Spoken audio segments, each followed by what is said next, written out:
Last video lecture solid state उसका first part आपने देखा होगा। I hope you have like that. Solid उसको हमने क्लासिफाई किया था। There are two type, one is the crystalline, other is non crystalline. Crystalline को फिर हमने फर्दर डिवाइड किया था on the basis of force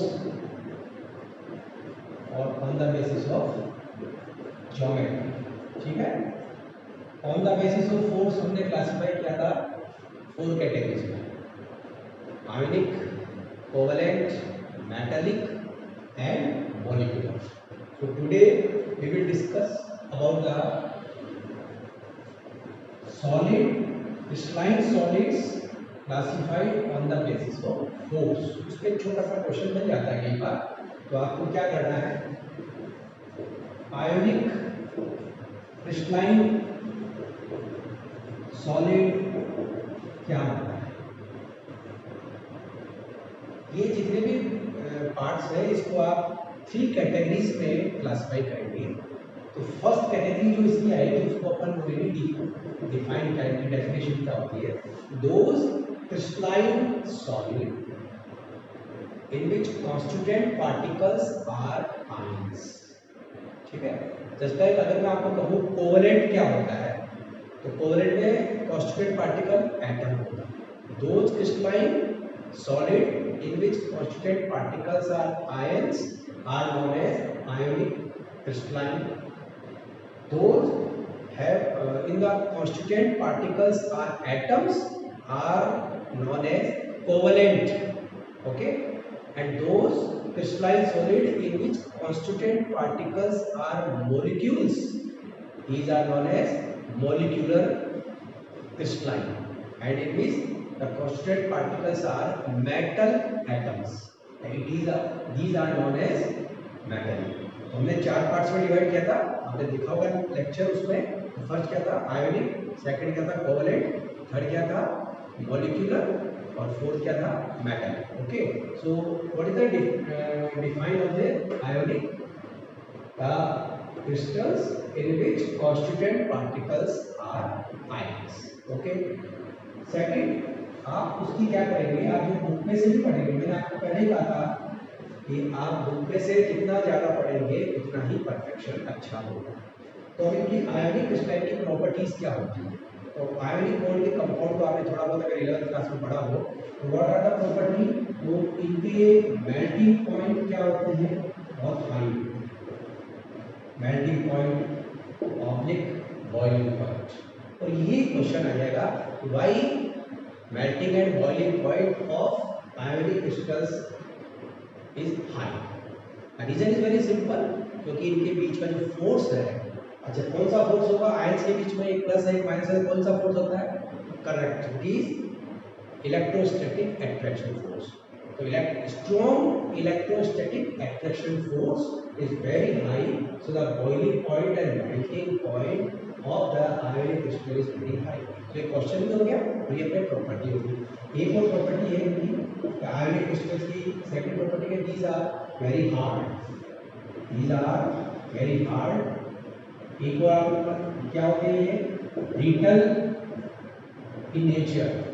जानते हो ना ब्रिटल, जब आप उसको पीटोगे तो क्या बिखर जाता है, छोटा छोटा हो जाता है, जैसे NaCl है उसका सॉलिड पार्टिकल पाउडर बन जाता है।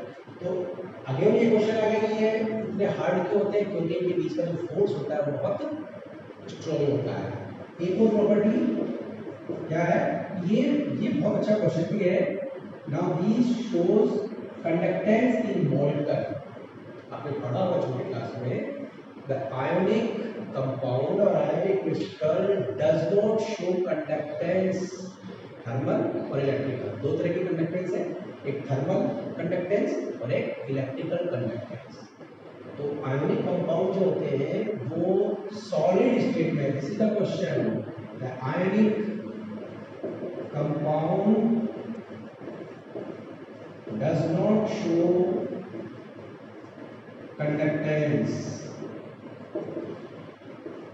in solid। बहुत अच्छा क्वेश्चन है, पूछा भी है सॉलिड फॉर्म में जब होते हैं ना तो इनमें ये कंडक्टेंस नहीं होती, चाहे कोई इलेक्ट्रिकल हो चाहे थर्मल हो। क्यों नहीं होती है? What is the reason?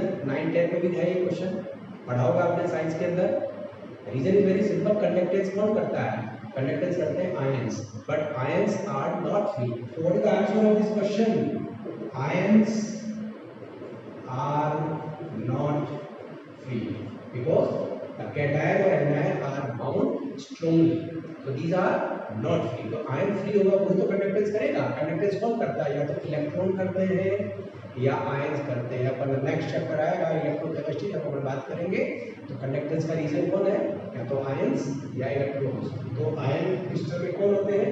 Ions होते हैं, लेकिन वो आयंस क्या है? फ्री नहीं है। So ions are not free, so they will not show conductance in solid state. But now question change हो गया। अब मैं क्वेश्चन का चेंज करूँ। ionic compound shows conductance in molten or in solution. Now question is ionic compound show conductance in molten oblique in solution. Why? In the molten state और in solution ions are free. तो वो जो question का जवाब दिया था उसको अब चेंज कर देंगे। आपका क्या बन जाएगा?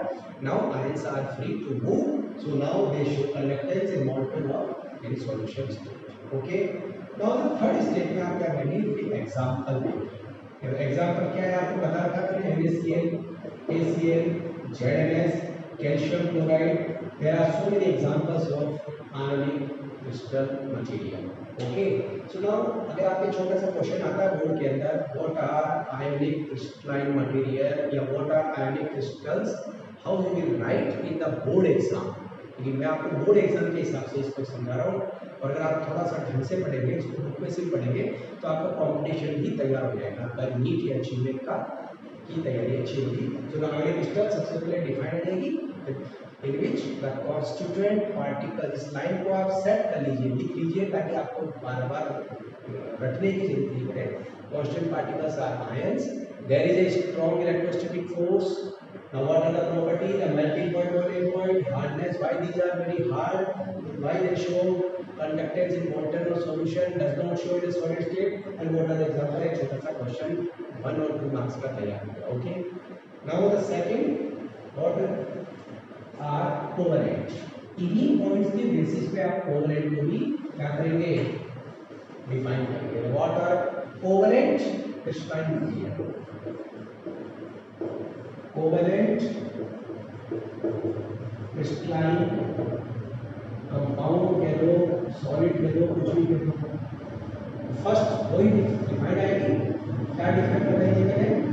दोस crystalline with the constituent particle are atom। ये ध्यान रखो, उसमें आयन है, इसमें कौन होंगे? एटम्स। तो इनका डिफाइन क्या बना? the crystalline material in which constituent particles are atoms। okay, now in this what happen? जो एटम्स होते हैं वो मिलकर के जेंट साइज का, बड़े साइज का एक मॉलिक्यूल बना देते हैं। इसका सेकंड पार्ट हो जाएगा these atoms combine and network like structure। what is the network like structure? A large size structure is formed। okay, so these are very large property। second point का आपको क्या करना है? प्रॉपर्टी में वही देखो, इसका मेल्टिंग पॉइंट और बॉइलिंग पॉइंट जो होता है वो इनका क्या होता है? हाई होता है। Again, say why melting point, boiling points of covalent material is higher? The reason is very simple. It means there is a strong force. So covalent bond में क्या है? Strong है। But now if we compare आयनिक का covalent के साथ compare करें, देखो आयनिक में भी क्या था? हाई था। यहाँ पे भी क्या है? हाई है। अब इन दोनों को कंपेयर करें तो आयनिक का ज्यादा होता है melting point, boiling point, covalent का कम होता है। क्वेश्चन आ गया क्यों? तो आपको पता है ionic bond is stronger than covalent bond. Okay, so now melting point, boiling point इनका भी हाई होता है क्योंकि कोवलेंट बॉन्ड भी क्या है? एक स्ट्रॉन्ग बॉन्ड है। नेक्स्ट ये भी क्या होते हैं? हार्ड होते हैं, ये बॉन्ड स्ट्रॉन्ग है। एक और प्रॉपर्टी इसके अंदर आती है कि इसके जो एग्जांपल है उसमें बहुत अच्छे क्वेश्चन बन जाते हैं। कई बार इसका और एग्जांपल है डायमंड और एक है ग्रेफाइट, डायमंड और ग्रेफाइट। और भी एग्जांपल आपको मिल जाएंगे just like silicon carbide, there are so many example, but now these two example जो आपकी बुक में मेंशन करते हैं और इनको आपको थोड़ा पढ़ना भी है, इसके ऊपर क्वेश्चन बन जाता है। तो ये कोवलेंट क्रिस्टलाइन मटेरियल के ऊपर आ जाएगा। अब जैसे डायमंड का स्ट्रक्चर क्या होता है, ग्रेफाइट का स्ट्रक्चर क्या होता है। Diamond is the hardest natural occurring compound. Nature में सबसे ज़्यादा जो हार्डेस्ट है वो डायमंड होता है, ठीक है। अच्छा ये दोनों क्या है, कार्बन ही तो है, डायमंड भी क्या है, कार्बन है, ग्रेफाइट भी क्या है, both are allotropes of the carbon. इसमें थोड़ा सा इतना सा आप लोग से थोड़ा रीड करें तो आपको एक क्वेश्चन करेगा, तो डायमंड और ग्रेफाइट का कंपैरिजन करें तो इसका हाइब्रिडाइजेशन sp3 होता है।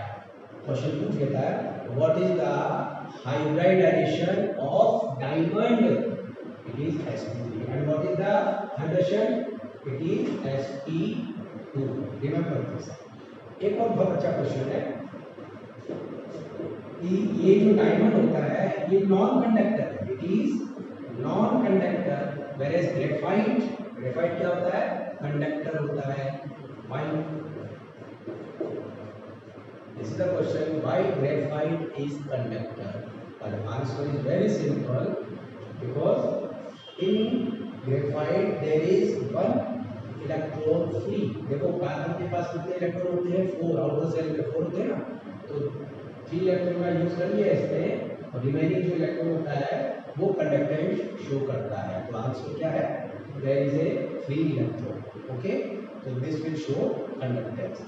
एक और क्वेश्चन बनता है, ये जो डायमंड जो होता है वो तो हार्ड होता है, ये हार्ड, तो जबकि ग्रेफाइट जो होता है वो क्या होता है, स्मूथ होता है, ऐसा क्यों।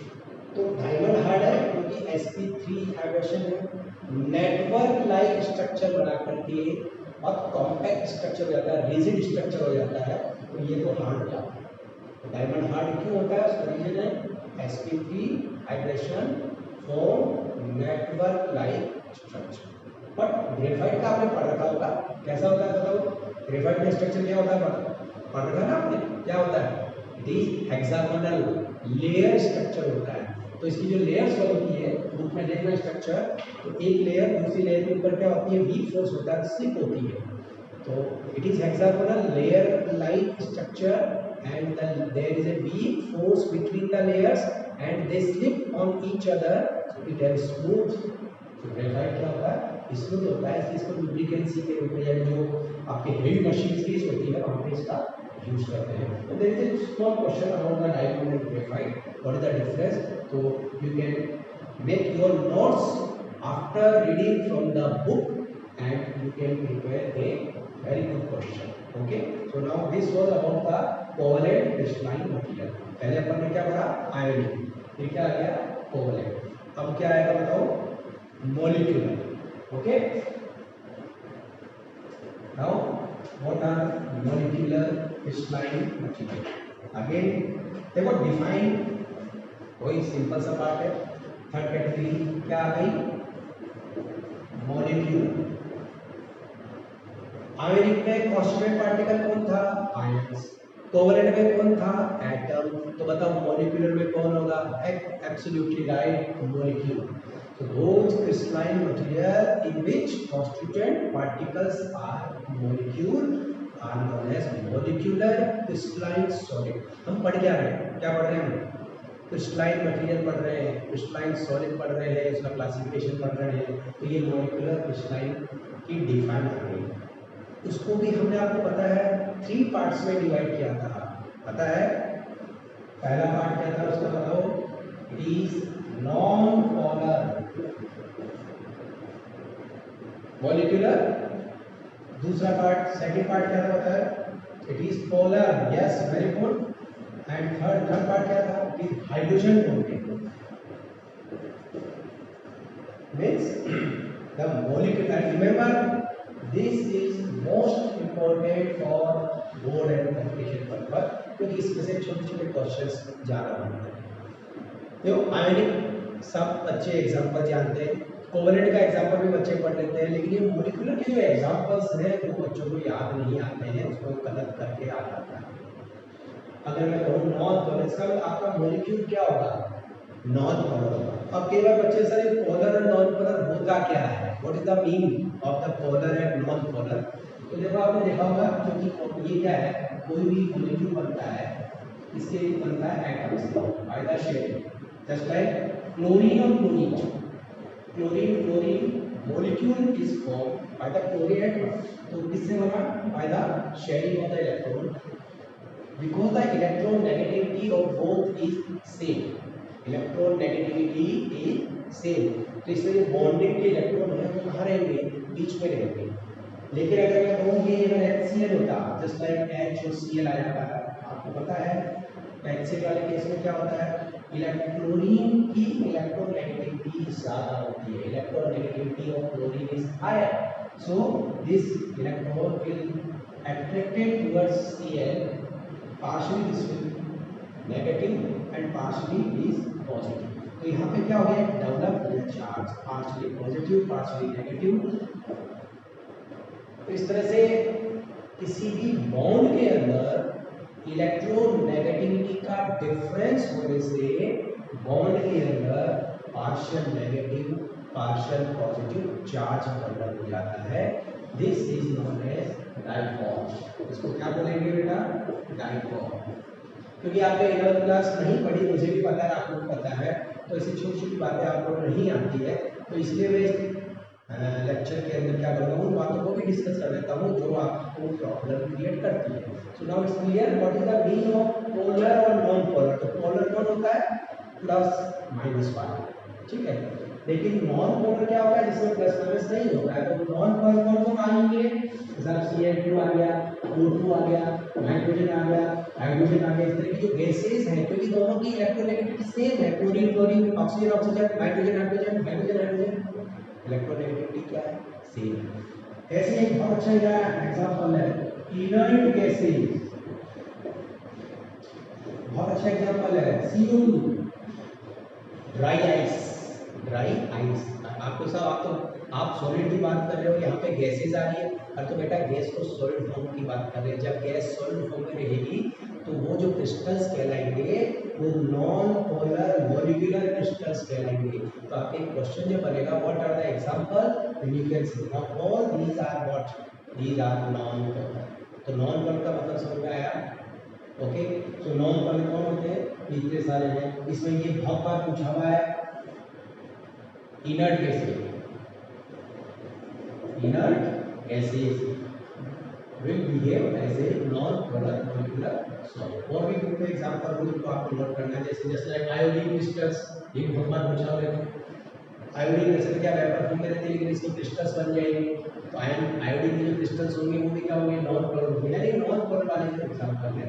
अब इसके अंदर मैंने आपको कहा ना, ये तो एग्जांपल हो गए।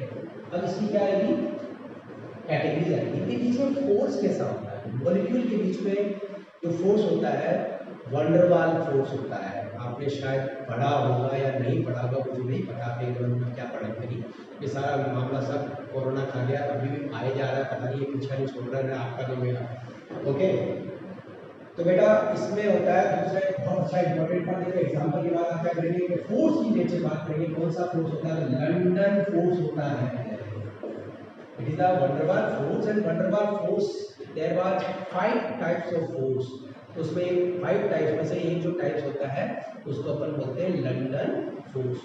ये बहुत इंपॉर्टेंट पार्ट है कि नॉन पोलर जो क्रिस्टलाइन मटेरियल्स है उसमें फोर्स किस टाइप का होता है, इट इज लंडन फोर्स। और ये जो लंडन फोर्स होता है ये बहुत वीक होता है, ये ध्यान रखना, इट इज वीक, पूरा इतना वीक होता है, इसलिए इनकी जो प्रॉपर्टीज है वो क्या हो जाती है, जैसे मेल्टिंग पॉइंट बॉइलिंग पॉइंट बहुत कम होता है। तो फोर्स वीक है इसलिए इनकी प्रॉपर्टीज में क्या हो जाएगा, तो मेल्टिंग पॉइंट बॉइलिंग पॉइंट क्या होंगे, कम होंगे, वीक होंगे, लेस होंगे। साथ में जनरली क्या रहते हैं, ये नॉर्मल एक रूम टेम्परेचर पर गैसेस फॉर्म में या लिक्विड फॉर्म में रहते हैं, ओके।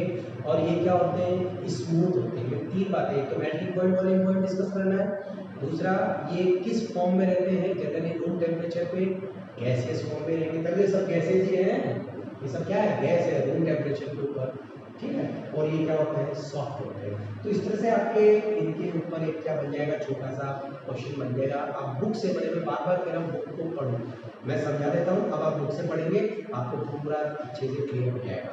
तो नॉन पोलर समझ में आया, नॉन पोलर कौन होते हैं, इनके बीच में कौन सा फोर्स होता है और इनकी प्रॉपर्टीज क्या है, उन सबको आप नोट कर लेंगे, उनका पॉइंट्स वाइज लिखेंगे, आपके नोट्स तैयार हो जाएंगे, फिर आपको बार बार वीडियो लेक्चर देखने की जरूरत नहीं पड़ेगी। Okay, now the same we will discuss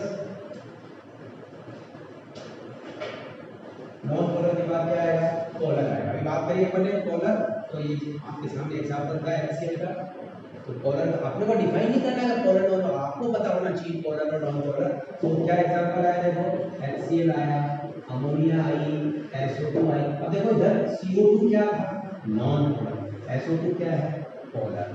क्या डिफरेंस है, when you see the structure of CO2, this is linear, तो इसका जो डाइपोल है, देखो ये पोलरिटी आ गई इस बॉन्ड में, there is a polarity, there is a polarity, ये दोनों एक दूसरे के अपोजिट हैं, इसलिए इसका डाइपोल मोमेंट क्या हो गया, zero. CO2 when you see the SO2 में क्या होता है बेटा, बैंड स्ट्रक्चर होता है, इस तरह से होता है, इसका डाइपोल जीरो नहीं होता है, dipole moment is not zero. So it is polar, this is polar, this one is polar. ये सब क्या है, पोलर है। तो इनके बीच में जो फोर्स होता है, जैसे अभी मैंने बताया था उनके बीच में कौन सा फोर्स था, लंडन फोर्स। तो यहाँ पे जो फोर्स होता है वो भी वंडरवाल ही है तो वंडरवाल, लेकिन वंडरवाल मैंने बताया ना 5 टाइप्स होता है, तो कौन सा टाइप का है, तो आप इसको बोलेंगे dipole, it is Keesom, it is dipole force. लेकिन वो भी इतना वीक है, इसलिए प्रॉपर्टी वही आएगी क्या, कि इनका मेल्टिंग पॉइंट बॉइलिंग पॉइंट भी कम होता है, ये भी क्या होते हैं, सॉफ्ट होते हैं, और जनरली ये रूम टेम्परेचर गैस या लिक्विड होते हैं। ओके, वही जो आपने ऊपर पढ़ा वही नीचे लिखना है। ओके, अब आ जाता है हाइड्रोजन बॉन्डेड। हाइड्रोजन बॉन्डेड आप समझते हो हाइड्रोजन बॉन्ड क्या होता है, कैसे बनता है, मुझे पता है जब क्लास नहीं पढ़ी इसलिए आपको शायद नहीं पता कि हाइड्रोजन बॉन्ड क्या होता है। बेटा हाइड्रोजन बॉन्ड का मतलब होता है, तो हाइड्रोजन किसी स्ट्रॉन्ग इलेक्ट्रोनेगेटिव से अटैच होता है, hydrogen atom attach with strong electronegative, तो उसमें क्या जाएगा, स्ट्रॉन्ग इलेक्ट्रोनेगेटिव में कौन आता है, तो फ्लोरीन आता है, ऑक्सीजन आता है या नाइट्रोजन आता है, form. When hydrogen attached with strong electronegative element, due to this become partial negative, this become partial positive, तो एक सेकंड जो मॉलिक्यूल आएगा वो भी क्या होगा, partial positive, partial negative. Now it is polar, this is polar, this is polar, ठीक है। अब जब ये दो मॉलिक्यूल पास आएंगे तो इनके बीच में देखो ये प्लस है, ये माइनस है, क्या हो गया, अट्रैक्शन हो गया, ठीक है। This is known as hydrogen bond. तो हाइड्रोजन बॉन्ड क्या होता है, जब हाइड्रोजन एटम किसी स्ट्रॉन्ग इलेक्ट्रोनेगेटिव से अटैच होता है, when hydrogen attach with strong electronegative element, its attraction towards another strong electroattractive element. Hydrogen किसी स्ट्रॉन्ग इलेक्ट्रोनेगेटिव से अटैच हो और उसका किसी दूसरे इलेक्ट्रॉन अट्रैक्टिव से अट्रैक्ट होना, हाइड्रोजन बॉन्ड लगा, तो इसको हम इस तरह से सिंबल से शो करते हैं। तो हाइड्रोजन बॉन्ड किस में होती है, HF, और इसमें होती है H2O में भी होती है, ठीक है। तो हाइड्रोजन बॉन्डेड वाले जो होता है ये वंडरवाल फोर्स से ज्यादा स्ट्रॉन्ग है, ध्यान रखना। तो hydrogen bond is stronger than van der Waals, इसलिए हाइड्रोजन बॉन्डेड वाले जो भी कंपाउंड है कौन, HF, इसके एग्जांपल बनाएंगे HF, H2O, समटाइम अमोनिया इस कैटेगरी में भी आता है, ध्यान रखना, कॉम्पिटिशन में अगर आपको मिल जाए हो जाए तो इसमें भी हाइड्रोजन बॉन्डिंग होती है, ये पोलर में भी आता है और यहाँ पे भी आता है।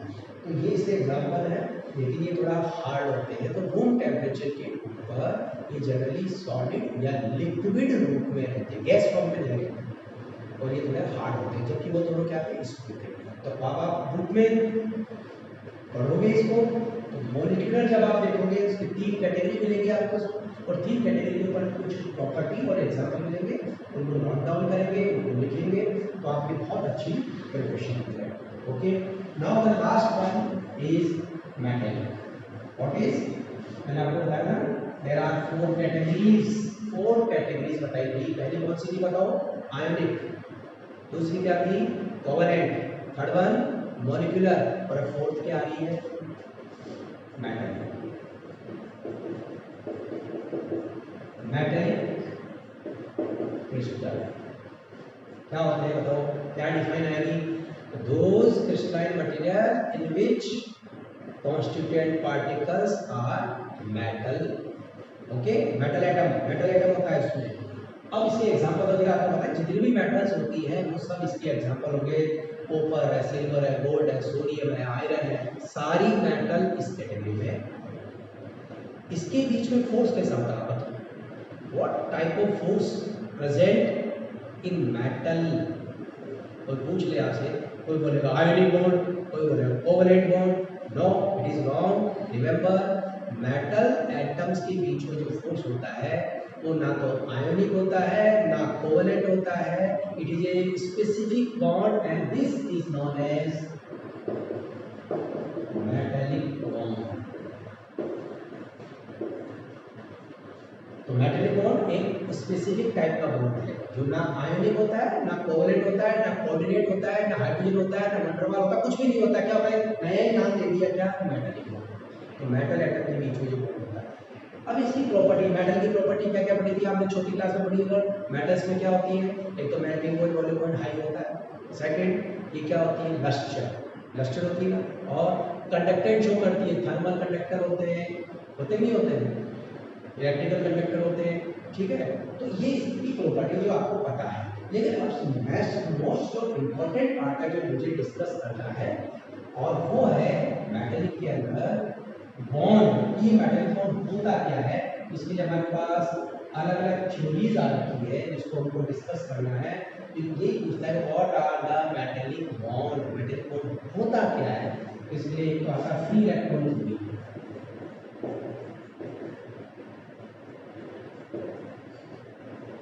एक आपके आती है बीबीटी वैलेंस बॉन्ड थ्योरी, और एक होती है मॉलिक्यूलर ऑर्बिटल थ्योरी, और इसको हम बोलते हैं band theory. Remember this is very important, ठीक है। तो free electron theory, valence bond theory and molecular orbital theory, from these theories we will discuss about the metallic bond, what are metallic bond, ठीक है। आप थोड़ा सा क्या करेंगे, बुक में से आगे सबको पढ़ना, और नेक्स्ट वीडियो लेक्चर में हम इन दोनों थ्योरीज को डिस्कस करेंगे। Thank you.